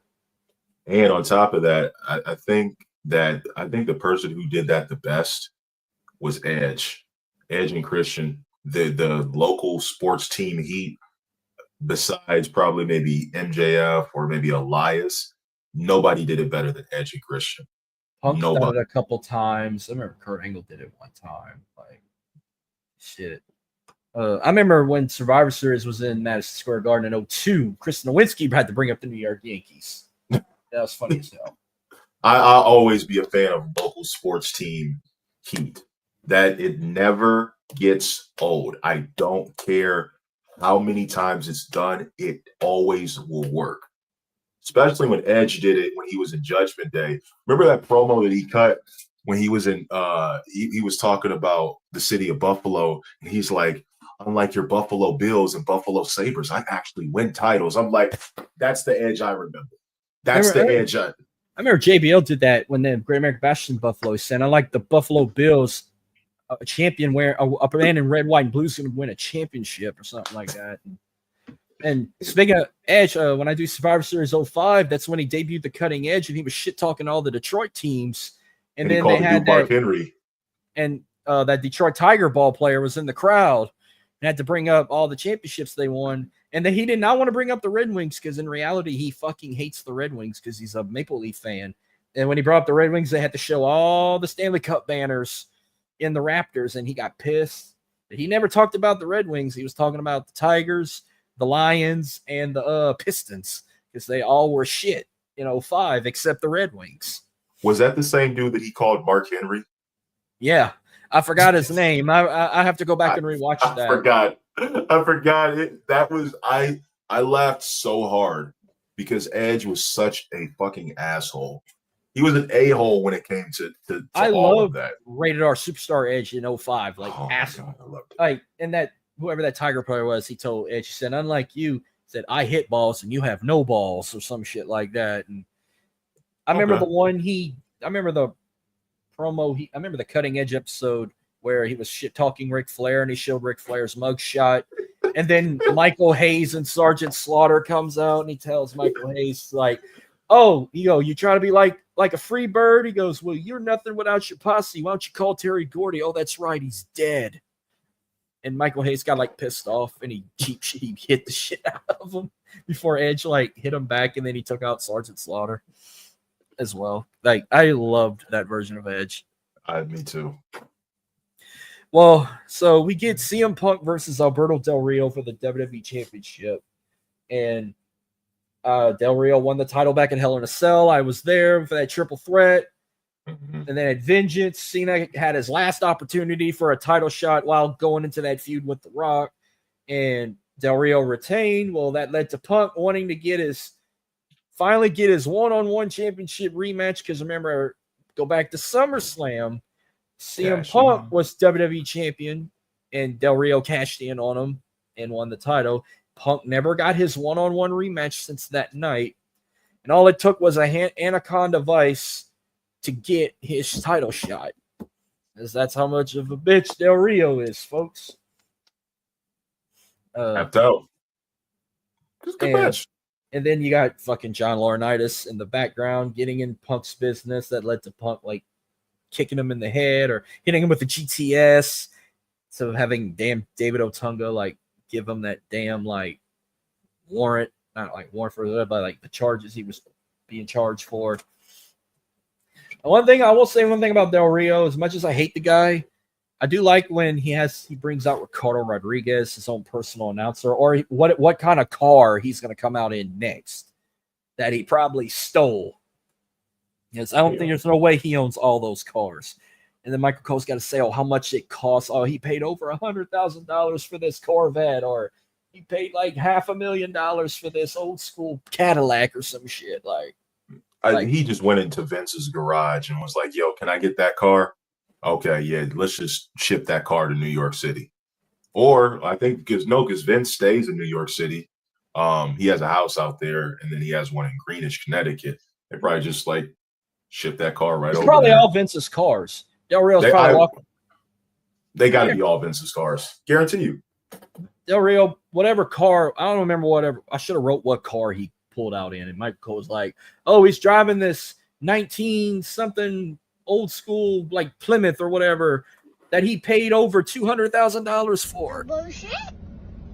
A bullshit. A bullshit. A bullshit. Bullshit. Yeah, I think what's funny too, like we're waiting for Punk to come out, then all of a sudden, Justin Roberts, who was the ring announcer assigned for the night, he's like, "Well, ladies and gentlemen, here to introduce CM Punk, his personal ring announcer." And we're like, what the fuck? And then it's like WWE Hall of Famer Howard Finkel, and then Howard Finkel gets this big ovation. You know, he was the announcer in Madison Square Garden most of the time. Right. He comes out, and God rest in peace, Howard Finkel, the greatest ring announcer of all time. I think what was funny was, I guess he was just so nervous. He like took a deep breath and he was just like, "Ladies and gentlemen." And then like the commentator, they're roasting him and shit on the. Yeah, God, yeah, because he took that breath and he was like, he looked like he had stage fright. I'm like, you've done this for years, man. Like, what's the jitters for? Even when Punk came out, he looked so disappointed. Like, dude, what the fuck? Like, what were you doing? You gave him like one of those. All right, man, go back to Gorilla. I got this. I don't know. Yes, you're sinking the moment in. Because, you know, when was the last time we saw the Fink in MSG? Like a long time. Long time ago. It's like, oh my God, I'm in MSG again. Which was great, but kind of fell flat a little bit. But at least the match made up for it. Yeah, I mean, it was a back and forth match. There were so many counters and reversals, but Punk, he hit a GTS a time or two, but he didn't win by pinfall. He wanted to make Del Rio tap out again. He locks him in the Anaconda Vice. Del Rio taps out, and I'm like, thank God they got the fucking belt off of him. Punk's champion, and that started the 434-day reign. He's WWE champion. Well deserved, too. It was a good match, but it definitely wasn't match of the night. But all right, now we get to our main event. We get John Cena and The Rock versus The Miz and R-Truth. Unlike one tagline that involves Cena and Rock, this tagline, they actually kept their word. Never before, never again. They've never teamed before. And after that night, they never teamed again. Unlike WrestleMania 28, once in a lifetime, they were like, twice. Oh, we're going to have once in a lifetime. And then a year later. A bullshit. A bullshit. A bullshit. A bullshit. That tagline meant nothing. Like, I'm like, you might as well do a trilogy. They both have a win. They never had that like rubber match. So Who knows? it's Maybe even. maybe we'll get it on John Cena's farewell tour. Maybe. Maybe. So there's so much that goes back to this. Like I said, go back to the beginning of the year. Rock came back to WWE after a 7-year absence to announce he's the host of WrestleMania, because I don't think that has ever happened before. They've never had someone host it. I think The Rock was the first to do it. And then with his, when he come back, he's going to cut some fucking awesome promo. He brings up John Cena. And, that started the whole Fruity Pebbles shit. Remember, that was so big that Fruity Pebbles sponsored John Cena at one point of his career. Because John Cena said Rock said John Cena looked like a big fat bowl of Fruity Pebbles coming out in different color shirts. That's golden. And think about it. This we can go even further back when Cena was taking shots at The Rock on radio shows, talking about The Rock being fake and not keeping his word, and saying, "Hey, don't tell me that you're going to come back and not be all in."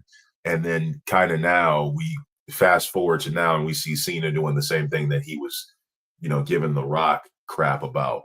And go back to the Hall of Fame when The Rock was 2008. And he said that they had soldiers holding hostage because they were making them watch copies of The Marine. And he says, "I made Doom. That's even worse." Yeah, it was. Doom was, the movie was ass. Abysmal. So that's a freaking 4 years build up to when this happened. And then back and forth, like Rock had a t-shirt that says "I bring it," then Cena come out with a t-shirt that says "I bring it" via satellite, and said that you talk about truth. You left us to go to Hollywood to play a fairy with a tooth, and because he's got a PhD in thugonomics, so he's rapping. And then Rock's in his freaking mansion, talking Cena again. And then when we finally got to WrestleMania 27, Rock cost Cena the WWE Championship. And then it finally led to something that never happened before, a whole 1 year build up for the main event, because they made it official and they built it up for 1 whole year, even though Rock did disappear for a few months to go back to Hollywood. But look at Cena's run while Rock was away. Cena had 3 WWE title reigns. He was trying to go for a 4th, and then he didn't have that chance no more because of Miz and R-Truth. Which in the summer of 2011, he had feuds with the Miz and R-Truth, and of course CM Punk. Like, that was fucking good shit. And Alberto Del Rio. Like, he feuded with all them guys in between. Well, after his feud with Del Rio, he wanted to get a hold of Miz and R-Truth. Originally, we knew it was going to be The Rock, because they were talking about, Rock and Cena are going to end up being supposed to team up for one night only. And I said, it's going to be this night. But they were advertising, it's going to be John Cena and Zack Ryder versus Miz and R-Truth, because everybody wanted Ryder. And Zack Ryder got hurt, injured in story. And they're like, okay, I'm a face him by myself in a handicap match. And then they're like, John like, "You're not doing that. You got to find a tag team partner, or you're not having the match." Because that's how he talks. And then he's like, Yes. I'm going to do something I didn't think I would ever do at Survivor Series. I'm going to ask The Rock to be my partner. And then The Rock via satellite, it's like, The Rock will be your tag team partner at Survivor Series. And then we were like, holy shit, it's going to happen. The 2 men who are going to main event WrestleMania 28 are going to team together for one night only against Miz and R-Truth, who's been causing chaos in WWE, which I liked when Miz and R-Truth were like coming through the crowd, beat the shit out of everybody, and getting arrested by Triple H and shit. Like, Miz and R-Truth made it like a great build-up for this tag match. Yeah. Hey, Dom. What's going on, Dom?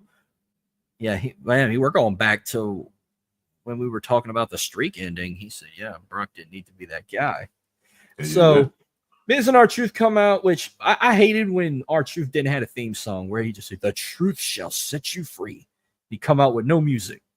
Remember when he did that in 2011?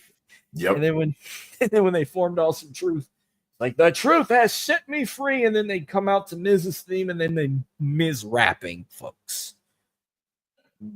Instead of saying "what's up," they're saying "you suck." People over there, you suck. If you feel me, stand up and say you suck. You suck. And like taking what's up and saying you suck. Like Trash. that's Not all good. it was. Not good. But Like it is what it is. every time I'd hear them saying, you suck. Shut the fuck up. And Cena, of course, come out getting booed. Booed bad. And this one he had the cargo shorts with the he was wearing that black shirt at the time. Was it one of them hustle, loyalty, respect shirts he was wearing? Rise above hate. Rise above hate, yes. I remember it was black. As black as he wrestled in them cargo shorts that night. Damn jorts. The damn jorts. But man, I'm gonna tell you what. Rock was 39 years old for this tag match. Look how fucking great he looks at 39. Mm-hmm. And the whole "you still got it" chance, like Rock looked like he hadn't skipped a beat, like he didn't look like he missed 7 years of in-ring competition. Yeah, he looked great even during the opening. He was moving quicker. He was way more explosive. He was moving quicker than Miz and R-Truth, and pulling out moves that's like, wait a minute, you ain't no cruiserweight. You a heavyweight. You the Rock. And it just was a testament to his dedication. You know, I'm not saying that he was on steroids or anything like that, but he looked extremely toned. But he had been working out. He had that Hollywood body build. And with The Rock tagging in Cena, they're going back and forth trying to outdo each other. It built the story for what they would do at WrestleMania 28 and 29. Now, I know we've just recently saw it, but I felt like if we'd have got Cody and Roman to team up before their match at WrestleMania the second time, imagine that'd have been fucking a lot better than what they just did recently. Yeah, it would have made more sense. But, who would they have went up against? You know what I'm saying? Like, I don't know. Maybe anybody, like maybe Seth and Drew or anybody. Like, I know they couldn't go against Solo and them yet. Like how Cena, Shawn Michaels, Undertaker, and Batista did. Yeah, like let's have WrestleMania opponents team up for one night only. Like, imagine if they did that before WrestleMania 40. Like, maybe wrestle, like, I don't know, Seth and Drew or something, or anybody. Against Roman and Cody. Yeah, but they did it when Roman was a heel. And then Cody was a heel together, and then against the Bloodline. But I mean, it is what it is. But at one point, they were mainly targeting Cena. There was a time or two where Cena would get taken out, and it was 2-on-1 with The Rock. Like I said, Rock that's why he's the great one. Well, they get the win. Rock hits a spine buster into people's elbow on The Miz. And then after that, they had that one more stare down, and they were like, the next time we're going to share this ring together, it's going to be 1-on-1 at WrestleMania. And then Rock hits a rock bottom for a good measure on John Cena for the fans to go home happy. And a fucking awesome pay-per-view at that. It was a really good pay-per-view. Was actually impressed. I gave it a 4 out of 5. Yeah, that's about what I would give it. 4 out of 5. I'd have gave it about a 4.5 if Big Show and Mark Henry didn't end the way it did. Yeah. But other than that, it was a very good pay-per-view, but was it the greatest Survivor Series ever? No, that's 2002. I say. I don't. Yeah, 2002, maybe 2005. I'm biased. I'll say one of the greatest was 2019 because I was there. And it involved NXT, so yeah. And like the energy in that building, I haven't felt since SummerSlam 2024, which I was also at. But did you go to Survivor Series last year when Punk came back? No, I wanted to be there. I wanted to be there so bad, but just the funds didn't line up for me. And I was out driving with my family because every year during that time we go out to like where the mansions are that have Christmas lights up, and we just drive around and look at all the houses with Christmas lights. It's become it was a family tradition, and I just wanted to continue it. Okay, okay, yeah, that's nice to hear. Once I got married, but then like I'm like driving, but like listening to the show, and my wife's like, "What are you doing? Like, we're supposed to be spending family time." I'm like, "I just got to make sure CM Punk shows up." I'm like, "You have no idea how important this is." So later on, my guy texts me. He's like, "Hey, they're about to start the War Games match," so I'm just kind of just like waiting or whatever.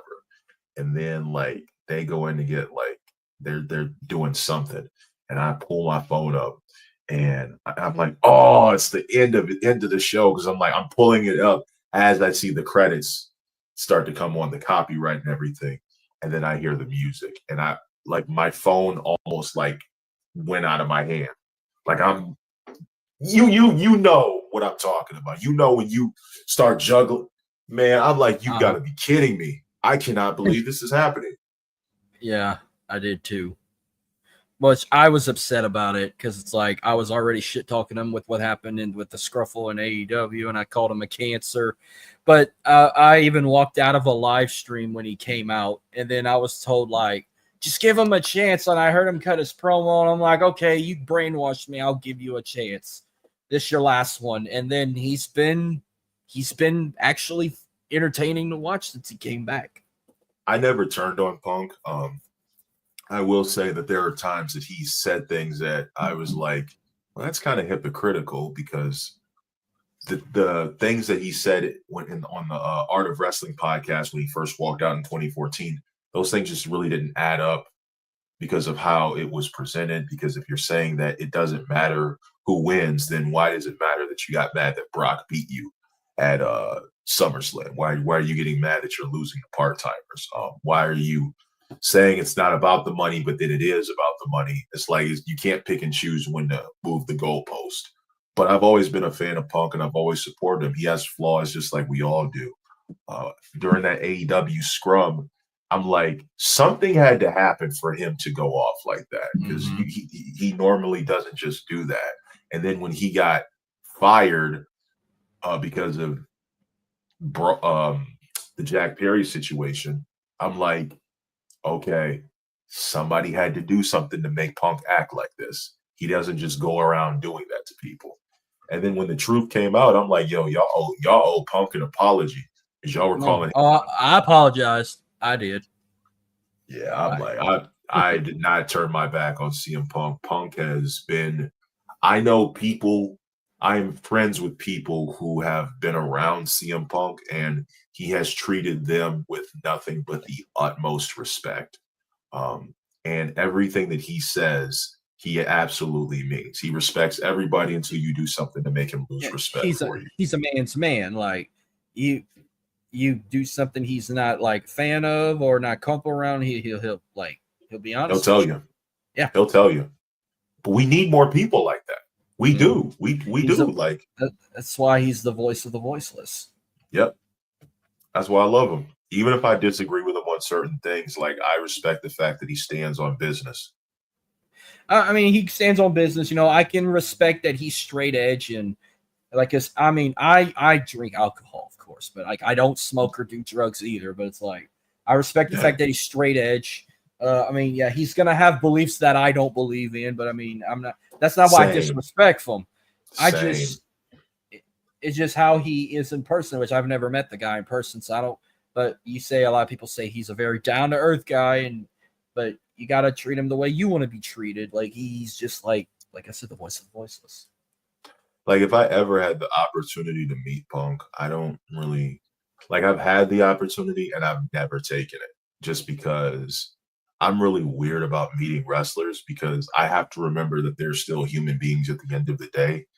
But I find it hard to interact with somebody that you watched on TV and grown up watching. What do you say to those people? Like the first wrestler that I like officially went to go meet was The Undertaker at Survivor Series weekend in 2019. And I kid you not, dude, like I know you've met wrestlers before, like walking towards The Undertaker and he's looking at you. I literally see every version of him like flashing before my eyes, and I couldn't make eye contact with him at one point because I just stuck my hand out like, "Hey, my name's Dallas. You know, this is my girlfriend Christina," and he cracked a joke, and I didn't know whether to laugh or like I had so many emotions running through my mind. Shook his hand again, and I left, and I almost like passed out from meeting my favorite wrestler. Usually times like that, it's like if I'm gonna meet somebody that big or something, I just might be like, "Hey, it's nice to meet you. I'm a fan, and I've enjoyed. Thank you for all the wonderful memories you've made in my childhood or whatever." That's probably what I would have said. Yeah, I'm not gonna get into personal shit like some people would. I kept it extremely short. I was like, "Hey, nice to meet you. Hey, thanks, love you, big fan." You would never, but internally, I was like losing my mind. Well, I'll tell you two more. I'll tell you two different meets I've done to couple Oh yeah, out. So like, love to hear it. there was one. So like, I once met Mick Foley. I went to one of his comedy shows. He came down here and did a comedy show. I was a part of a Q&A, but I didn't. The question I was gonna ask, somebody asked it before me. So I'm like, fuck. Well, when I go up on the stage to get my picture with him and all that, I can ask him whatever I want. And I'm thinking, what can I fucking ask him? Because I wanted to ask him how long or how did that plan go when they're like, hey, you're gonna come out as all three faces of Foley in '98 and shit. Like, how did that meeting go, and how were you able to get it all done in a certain time? Somebody asked that fucking same shit to him, and I'm like, what the fuck can I ask him now? Until when I got up there, I saw he was very funny. He's like making people laugh every time they get on the stage. And I'm like, okay, well, I got something in mind. I said, hey, what was your favorite office you made as commissioner? And he giggled and laughed and said, oh, the girls' bathroom. Because remember, he had crazy different weird offices when he was the commissioner. Yeah. He didn't know where you were going to find him. And he said, oh, my favorite office I ever did was the girls' bathroom. And I laughed. He got you. Now, when I went last WrestleMania, I met Paige. And I'm trying to keep a straight face because, first off, you know, who doesn't like a goth British looking girl? In person, she's just a fucking diamond. She's so fucking sexy in person. It's unreal. And I'm like being honest. And I'm trying to keep a straight face. I'm trying not to blush because all I can think in the back of my head was those fucking internet tapes. And I'm like, don't fucking say nothing you're gonna regret.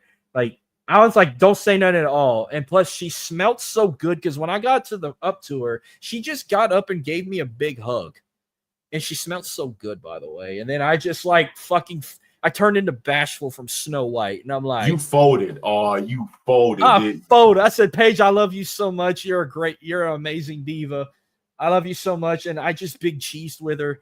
We took a picture together with like a guy had my phone. He took the picture for us. And then she looked at it and she saved it. She's like, well, let's do another. She took a selfie with me with my phone and all up smashed against my face. We're both big cheese. And I'm like, I'm in fucking love right now. Like, I got busted away. What were you thinking when she pressed her face up against yours? I'm like, ready to risk it? No, I said, is that raspberry I'm smelling or Brad Maddox? Ladies and gentlemen, this has been like, oh God, like I was carried away. Oh my gosh. I haven't met a female wrestler yet. I don't know. I had the chance to meet Bianca Belair, but I had to work and she was only like 25 minutes away from where I was. I could have made it, but by the time I got off work, she was already out of there. Oh, I'll tell you one. This is my mistake. You could call me a dumbass for this one. That same night where that day I met Paige, I could have met Trish Stratus. But I'd have probably been worse than that because she was my number one. But there's two reasons why I didn't do it. The number one reason, her line was probably one of the longest. Like, she had the same amount of people waiting to meet her, like an Undertaker or a Stone Cold or somebody big like that. Like, she had the biggest line for a female. And I'm thinking, okay, do I want to sit in this line for like freaking 2 hours just to get like 30 seconds of fame with her in a selfie or whatever? Or do I want to go to the NXT taping next on the side and a fucking Q&A with the goddamn Bella Twins? I should have gotten that long line with Trish. Because it's like, as soon as that was over, that line shortened, but as soon as I was going to the line, she already like called it off, and it's like, this is the last one. And I'm like, Marcus, you fucking dumbass. You could have met your all-time favorite diva, but no, you wanted to go sit front row to be from me to that fucking recliner to be as close as you can to the Bella Twins. See them do a stupid Q&A. And I'll probably never get a chance to meet Trish again. Yeah, you will. Because what city are you in? I'm about the same distance away. If you're talking about big city wise, I'm about the same distance from New Orleans and Houston.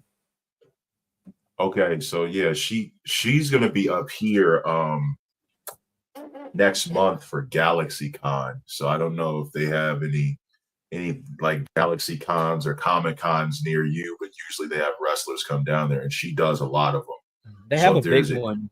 They always have they have that big one in Lafayette. Lafayette's got a big Comic Con they do in September. But they don't really invite wrestlers. They invite a lot of like voice actors from cartoons and comic books and shit like that. Maybe the closest chance I would ever get a chance to meet her is if I go to like that Comic Con in Houston, whatever it's called. Another like shit time I will regret. I could have went to fucking Supercard of Honor in 2018 to see Kenny Omega versus Cody Rhodes, but no, I wanted to go see Goldberg get inducted in the fucking Hall of Fame. Oh man, how far are you from New Orleans? About almost 3 hours. GalaxyCon New Orleans is July 11th through the 13th of next year, and okay. I'm willing to bet, because every GalaxyCon they have wrestlers there, so I'm looking at the guests now. I don't know who's going to be confirmed. So right now I see. Hold on, I'm looking. Okay, so right now the only pro wrestlers that they have are showing up are Mick Foley and Gangrel. I already met Mick Gangrel. But again, these are just for now. Obviously, it'll change. But for GalaxyCon, Columbus, or even if I did Houston, I think they would have like different pro wrestlers. Because like last year for GalaxyCon, they had Trish, Lita, Kevin Nash, Kane, Mick Foley, Dolph Ziggler, and somebody else. I want to say, I'm not sure. But yeah, definitely take a look, man. Keep your eyes posted for GalaxyCon, because that's usually when they have like different celebrities come out. So I'll tell you what, I'll even keep an eye out for you, because I want you to meet Trish, because she was up here for SummerSlam weekend, and it was only like, I think it was only like $60 to take a photo with her, but it was like only $40 to meet Mickie James. I was tied up, otherwise I'd have met both of them. Like, how you feel about Trish is how I felt back then about Mickie James. Yeah. Well, damn, that will about wrap up this awesome episode of Series Survivors, talking Survivor Series 2011. We damn near hit almost 2 hours with this one, but that's a good sign. But yeah, this was fun. Thank you again for coming back on real quick. Let them know where they can find you on social media and Marks with Mikes. Yeah, so find us at Marks with Mikes on Twitter, Instagram, and TikTok. Also our YouTube channel, Marks with Mikes. Also Culture Clash Network as well. I am under King Dallas Cash on Twitter, and The Humble Roses Pod, which is my personal podcast outside of Marks with Mikes. The Humble Roses Pod, all one word, on Instagram and TikTok. I do not get on Facebook anymore. Okay. Yeah. That's where you can all find me as well. Twitter, everything you heard at the beginning of the intro. But man, this was fun. Thank y'all. Thank you again for coming on, and thank y'all for tuning in. And it'll probably be not next week, but the following week, I'm going to have another episode where I'm going to look back at another Survivor Series. Be sure to check it out. Now, see you guys. We'll have another show next week, but with the whole trio is going to be back together, because we're going to be celebrating 4 years of the show. Hell yeah. So we're gonna have our like anniversary show next week, and then after that, I'm gonna go back to 2 more episodes of Series Survivors, and then we'll have a prediction show and all that. But thank y'all again for tuning in. We'll see you guys next week. Y'all have a good one. Take care.